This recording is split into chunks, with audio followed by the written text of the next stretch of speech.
ബ്രിട്ടീഷുകാരുടെ ഷൂ നക്കിയവനെന്ന് പലപ്പോഴും ഇദ്ദേഹത്തെ പലരും വിശേഷിപ്പിക്കാറുണ്ട്. മാപ്പ് പറയാൻ ഞാൻ സവർക്കർ അല്ല എന്ന് രാഹുൽ ഗാന്ധി പ്രസംഗിക്കുന്നത് പലപ്പോഴും നമ്മൾ കേട്ടിട്ടുണ്ടായിരിക്കും. എന്നാൽ മാപ്പ് പറഞ്ഞത് സവർക്കർ അല്ല, രാഹുൽ ഗാന്ധിയാണ്. ഒന്നല്ല, പല പ്രാവശ്യം. ആരായിരുന്നു വീര സവർക്കർ? ഇന്ത്യൻ സ്വാതന്ത്ര്യത്തിൽ അദ്ദേഹം വഹിച്ച പങ്ക് എത്രത്തോളമുണ്ട്? അതാണ് ഇന്നത്തെ ഈ വീഡിയോയിൽ നോക്കാനായി പോകുന്നത്. യാഥാർത്ഥ്യം പറയുകയാണെങ്കിൽ ഇന്ത്യയുടെ സാമൂഹ്യ പരിഷ്കർത്താക്കളായ രാജാറാം മോഹൻ റോയിയെ പോലെയോ അല്ലെങ്കിൽ കേരളത്തിലെ നവോത്ഥാന നായകനായ ശ്രീനാരായണ ഗുരുവിനെ പോലെയോ ചരിത്രത്തിൽ എഴുതപ്പെടേണ്ട പേരായിരുന്നു വീര സവർക്കർ. എന്നാൽ നമ്മൾ കേട്ടത് അദ്ദേഹത്തിൻ്റെ തെറ്റായ ജീവചരിത്രമാണ്. ഇന്നത്തെ ഈ വീഡിയോയിൽ നോക്കാൻ പോകുന്നു ആരായിരുന്നു വീര സവർക്കർ എന്നും അദ്ദേഹത്തിൻ്റെ ശരിയായ കഥ എന്താണെന്നും. 1883 മെയ് 28 മഹാരാഷ്ട്രയിലെ ബാഗൂർ എന്ന മനോഹരമായ ഗ്രാമത്തിൽ ജനിച്ച വിനായകൻ്റെ ബാല്യകാലം ധീരതയുടെയും സ്വാതന്ത്ര്യത്തിൻ്റെയും കഥകളാൽ നിറഞ്ഞിരുന്നു. അവൻ വളർന്നപ്പോൾ ഇന്ത്യയുടെ സ്വാതന്ത്ര്യത്തോടുള്ള അദ്ദേഹത്തിൻ്റെ അഭിനിവേശം എന്നത്തേക്കാളും ജ്വലിച്ചു. പൂനെയിലെ ഫെർഗൂസൺ കോളേജിൽ പ്രവേശിക്കുമ്പോൾ വിനായക് ഒരു സാധാരണ വിദ്യാർത്ഥി ആയിരുന്നില്ല. ആത്മവിശ്വാസവും ബോധ്യവും പ്രതിധ്വനിക്കുന്ന ശബ്ദത്തോടെ അദ്ദേഹം സമാന ചിന്താഗതിക്കാരായ യുവാക്കളെ കൂട്ടിച്ചേർത്ത് ബ്രിട്ടീഷ് അടിച്ചമർത്തലിനെതിരെ പോരാടുമെന്ന് പ്രതിജ്ഞയെടുക്കുന്ന ഒരു രഹസ്യ ഗ്രൂപ്പായ അഭിനവ് ഭാരത് സൊസൈറ്റി സ്ഥാപിച്ചു. അദ്ദേഹത്തിൻ്റെ പ്രസംഗങ്ങൾ ശ്രോതാക്കളുടെ ഹൃദയങ്ങളിൽ ധൈര്യത്തിൻ്റെ തീജ്വാലകൾ ജ്വലിപ്പിച്ചു. അതേസമയം അദ്ദേഹത്തിൻ്റെ രചനകൾ സ്വതന്ത്ര ഇന്ത്യയുടെ ദർശനങ്ങൾ വരച്ചു. സ്വാതന്ത്ര്യത്തിൻ്റെ സ്വപ്നങ്ങൾ നെയ്ത യുവ വിപ്ലവകാരികളുടെ ശില്പിയായി. എന്നാൽ സവർക്കറുടെ അഭിലാഷങ്ങൾ ഇന്ത്യയുടെ അതിർത്തിക്ക് അപ്പുറങ്ങളിലേക്ക് നീണ്ടു. 1906 സ്കോളർഷിപ്പും ഹൃദയത്തിൽ പ്രതീക്ഷയുമുള്ള അദ്ദേഹം നിയമപഠനത്തിനായി ലണ്ടനിലേക്ക് കപ്പൽ കയറി. അവിടെ വീട്ടിൽ നിന്ന് വളരെ അകലെ അദ്ദേഹത്തിന് വിപ്ലവ മനോഭാവം വഴങ്ങാതെ തുടർന്നു. ഇന്ത്യൻ ദേശസ്നേഹികളുടെ തിരക്കേറിയ കേന്ദ്രമായ ഇന്ത്യ ഹൗസിൽ അദ്ദേഹം ഫ്രീ ഇന്ത്യ സൊസൈറ്റി സ്ഥാപിച്ചു. സ്വതന്ത്ര ഇന്ത്യ സ്വപ്നം കണ്ട യുവ മനസ്സുകളുടെ സംഗമസ്ഥാനമായി ഇത് മാറി. ഈ സമയത്താണ് സവർക്കർ 1857 കലാപത്തിൻ്റെ ധീരമായ വിവരണമായ ഇന്ത്യൻ വാർ ഓഫ് ഇൻഡിപെൻഡൻസ് എഴുതിയത്. ഇത് ഇന്ത്യയുടെ ആദ്യത്തെ സംഘടിത സ്വതന്ത്ര സമരമായി പ്രഖ്യാപിച്ചു. ഈ പുസ്തകം വളരെ പ്രകോപനപരമായിരുന്നു. ബ്രിട്ടീഷുകാർ ഇത് നിരോധിച്ചു, പക്ഷേ പകർപ്പുകൾ രഹസ്യമായി സഞ്ചരിച്ചു. ലോകമെമ്പാടും കലാപത്തിൻ്റെ ചിന്തകൾ ആളിക്കത്തിച്ചു.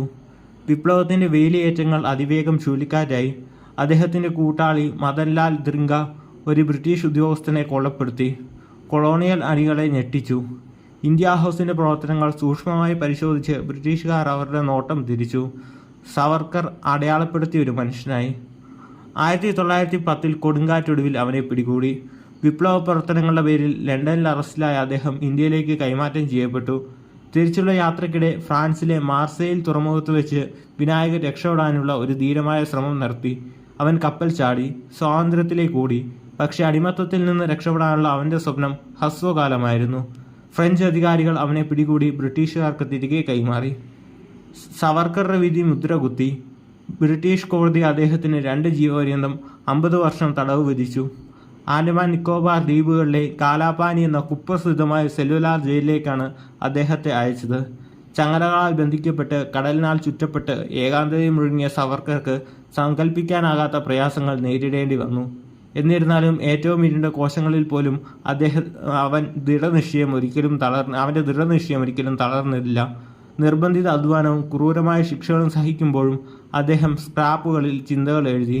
സ്വാതന്ത്ര്യത്തെക്കുറിച്ചുള്ള സ്വപ്നങ്ങളെ പ്രചോദിപ്പിച്ചു. സെല്ലുലാർ ജയിലിൽ സവർക്കറുടെ ജീവിതം വളരെ കഠിനകരമായിരുന്നു. അതായത് അവിടെ ഒരു പ്രിസണിൽ ഒരാൾ മാത്രമേ ഉണ്ടായിരുന്നുള്ളൂ. സോഷ്യലൈസേഷൻ വേണ്ട ഒരു സാഹചര്യവും സെല്ലുലാർ ജയിലിൽ ഉണ്ടായിരുന്നില്ല. മാത്രമല്ല ഒരാൾക്ക് കഷ്ടിച്ച് അയാളുടെ ശരീരഭാഗം ആ സെല്ലിനുള്ളിൽ വെക്കാൻ മാത്രമേ സാധിക്കുമായിരുന്നുള്ളൂ. നേരെ ചുവരെ കൈകാലുകൾ നീട്ടാൻ പോലുമുള്ള സൗകര്യം സെല്ലുലാർ ജയിലിൽ ഇല്ലായിരുന്നു. അതായത് അത്രയും കഠിനമായ മാനസികവും ശാരീരികവുമായ പീഡനങ്ങളാണ് സവർക്കർ സെല്ലുലാർ ജയിലിൽ അനുഭവിച്ചത്. അദ്ദേഹത്തിന് നേരെ ചുവ മര്യാദയ്ക്ക് ഭക്ഷണം പോലും ലഭിക്കുന്നുണ്ടായിരുന്നില്ല. മാത്രമല്ല അവിടെ വളരെ കഠിനമായ ജോലികൾ സവർക്കർ ചെയ്യേണ്ടിയായിട്ട് വന്നു. കൂടാതെ ബ്രിട്ടീഷുകാർ സവർക്കറെ ക്രൂരമായ രീതിയിൽ ശാരീരികവും മാനസികവുമായി പീഡിപ്പിക്കുക കൂടി ചെയ്തു. അങ്ങനെ വളരെ സത്യം പറഞ്ഞാൽ ഭൂമിയിലെ ഒരു നരകം പോലെ അത്രയും കഠിനകരമായ ശിക്ഷാരീതിയാണ് സവർക്കർ ആൻഡമാനിലെ സെല്ലുലാർ ജയിലിൽ നേരിട്ടത്. ആ അവസ്ഥയിൽ പോലും അദ്ദേഹം രാജ്യത്തിൻ്റെ സ്വാതന്ത്ര്യത്തിനു വേണ്ടി അത്രയധികം ആഗ്രഹമുള്ള വ്യക്തിയായിരുന്നു. ഇനി സവർക്കർ ബ്രിട്ടീഷുകാരുടെ ഷൂ നക്കി ബ്രിട്ടീഷുകാരോട് ക്ഷമ ചോദിച്ചു എന്നൊക്കെ പറയുന്നതിൻ്റെ വാസ്തവം നമുക്ക് നോക്കാവുന്നതാണ്. അതായത് സവർക്കർ സെല്ലുലാർ ജയിലിൽ ഇംപ്രിസൺമെൻറ്റിൽ ആയിരുന്നു. ആ സമയം വളരെ ക്രൂരമായ പീഡനങ്ങളാണ് അദ്ദേഹം നേരിട്ടത്. അതിനെ തുടർന്ന് ബ്രിട്ടീഷ് ഗവൺമെൻറ്റിന് അദ്ദേഹം ദയാഹർജി നൽകുകയുണ്ടായി. നമുക്ക് എല്ലാവർക്കും അറിയാം, ഇന്നത്തെ കാലത്താണെങ്കിലും രാഷ്ട്രപതിക്ക് ദയാഹർജി കൊടുക്കുന്ന ഒരു പതിവുണ്ട്. അന്ന് പോലും അന്നത്തെ ബ്രിട്ടീഷ് വൈസ്രോയിക്ക് ഒരു ദയാഹർജി കൊടുക്കുകയാണ്. അപ്പം ആ ദയാഹർജി എഴുതുമ്പം അതിനൊരു ഫോർമാറ്റ് ഉണ്ട്. ഇപ്പം പറയുകയാണെങ്കിൽ നമ്മുടെ മുഖ്യമന്ത്രിയായ പിണറായി വിജയൻ പോലും AN ഷംസീറിനെ നിയമസഭയിൽ വെച്ച് സ്പീക്കർ ആയതുകൊണ്ട് സാർ എന്നാണ് അഭിസംബോധന ചെയ്യുക. അതുപോലെ തന്നെ ദയാഹർജി എഴുതുമ്പോൾ അതിനൊരു ഫോർമാറ്റ് ഉണ്ട്. അപ്പം ബ്രിട്ടീഷ് ഗവൺമെൻറ്റിനോട് ആ ഫോർമാറ്റിൽ വളരെ വിനയപൂർവ്വമാണ് സവർക്കർ ദയാഹർജി എഴുതിയത്. മാത്രമല്ല, ഇനി ഒരു റവല്യൂഷണറി ആക്ടിവിറ്റീസിനും പോകില്ല എന്നുകൂടി ദയാഹർജിയിൽ എഴുതേണ്ടതായിട്ട് വന്നു. ഇത്രയും ക്രൂരമായ പീഡനം സഹിച്ച് 50 കൊല്ലം ബ്രിട്ടീഷുകാരുടെ തടവിൽ നിൽക്കുന്നതിനേക്കാൾ ഇന്ത്യക്ക് വേണ്ടി എന്തെങ്കിലുമൊക്കെ നല്ല കാര്യം പുറത്തു വന്ന് ചെയ്യാനാവുമെന്ന വ്യക്തമായ ബോധ്യത്തോടു കൂടിയാണ് സവർക്കർ ദയാഹർജി എഴുതിയത്. അതിനെ ബ്രിട്ടീഷുകാരുടെ ഷൂ നക്കി എന്നൊക്കെ പറയുന്നത് തികച്ചും അനുചിതമാണ്. സെല്ലുലാർ ജയിലിൽ നിന്ന് മോചിതനായപ്പോൾ സവർക്കർക്ക് മുമ്പിൽ ഒരു കണ്ടീഷൻ ഉണ്ടായിരുന്നു. അതായത് മഹാരാഷ്ട്രയിലെ രത്നഗിരി എന്ന ജില്ലയിൽ അദ്ദേഹത്തിൻ്റെ പ്രവർത്തനങ്ങൾ ഒതുക്കണമെന്നും ഇനി റവല്യൂഷണറി ആക്ടിവിറ്റീസിന് പോകരുതെന്നും. അപ്പോൾ സെല്ലുലാർ ജയിലിൽ നിന്ന് മോചിതനായതിനു ശേഷം സവർക്കർ രത്നഗിരിയിൽ ഒതുങ്ങി. കർക്കശമായ ജാതി ശ്രേണികളാലും കാലഹരണപ്പെട്ട ആചാരങ്ങളാലും ബന്ധിക്കപ്പെട്ട ഒരു സമൂഹത്തിലാണ് അദ്ദേഹം സ്വയം കണ്ടെത്തിയത്. തൊട്ടുകൂടായ്മ വ്യാപകമായിരുന്നു. താഴ്ന്ന ജാതിക്കാരെന്ന് വിളിക്കപ്പെടുന്നവർക്ക് ക്ഷേത്രങ്ങളിലും പൊതുയിടങ്ങളിലും പ്രവേശനം ഉൾപ്പെടെയുള്ള അടിസ്ഥാന അവകാശങ്ങൾ നിഷേധിക്കപ്പെട്ടു. എല്ലാ മനുഷ്യരുടെയും സമത്വത്തിൽ വിശ്വസിച്ചിരുന്ന സവർക്കർ ഈ ആചാരങ്ങളെ സമൂഹത്തെ പിന്നോട്ടടിക്കുന്ന ചങ്ങലകളായി കണ്ടു. 1931 സവർക്കർ നൂറ്റാണ്ടുകളുടെ വിവേചനത്തെ വെല്ലുവിളിക്കുന്ന ഒരു ധീരമായ ചുവടുവെപ്പ് നടത്തി. തൊട്ടുകൂടാത്തവർ ഉൾപ്പെടെ എല്ലാ ജാതിയിലും പെട്ട ഹിന്ദുക്കളെ സ്വാഗതം ചെയ്യുന്ന രത്നഗിരിയിലെ ഒരു ക്ഷേത്രമായ പതിറ്റുഭവൻ മന്ദിർ അദ്ദേഹം സ്ഥാപിച്ചു. ഇത് വിപ്ലവകരമായിരുന്നു. ജാതി വേലിക്കെട്ടുകൾ തകർത്തു. എല്ലാവർക്കും അരികിൽ ആരാധന നടത്താവുന്ന ഒരു ക്ഷേത്രം.